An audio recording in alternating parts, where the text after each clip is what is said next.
지난해 우리나라 1인당 쌀 소비량이 역대 최저치를 경신하며 감소세를 이어간 것으로 조사됐습니다.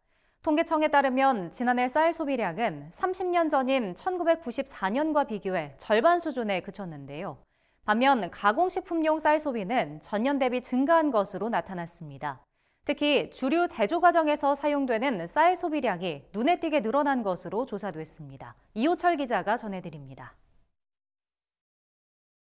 지난해 우리나라 1인당 쌀 소비량이 역대 최저치를 기록하며 감소세를 이어갔습니다. 통계청이 23일 발표한 2024년 양곡 소비량 조사에 따르면 지난해 1인당 연간 쌀 소비량은 55.8kg으로 전년 대비 1.1% 감소한 것으로 집계됐습니다. 이는 약 30년 전인 1994년 소비량의 절반 수준으로 관련 통계를 작성하기 시작한 1962년 이래 역대 최소치입니다. 1인당 하루 평균 쌀 소비량은 152.9g인 것으로 나타났습니다. 쌀이 밥으로 지어질 때 수분을 흡수해 무게가 약 2배가량 증가하는 것을 고려하면 이는 300g 즉석밥 1개 분량에 해당하는 수준입니다. 한국인이 하루 동안 섭취하는 밥이 한 공기 수준에 불과하다는 겁니다. 이 같은 쌀 소비 하락은 서구화된 식생활 변화에 따른 것으로 추정됩니다.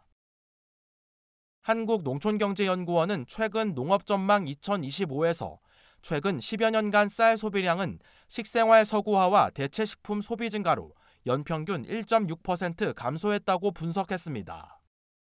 쌀 소비량은 대체식품 소비 증가 등 식생활 패턴 변화로 연평균 지난 10년간 1.6%씩 감소하였습니다.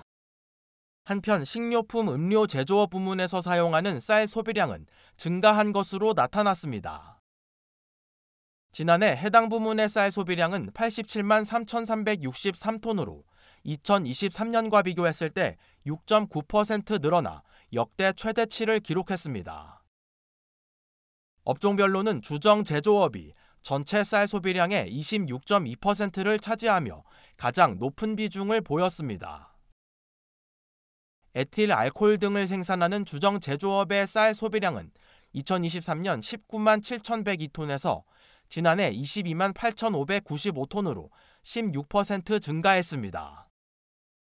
정부는 이번 통계 결과를 토대로 성장 가능성이 높은 가공용 쌀 산업에 대한 정책을 마련하고 지원을 확대할 계획입니다.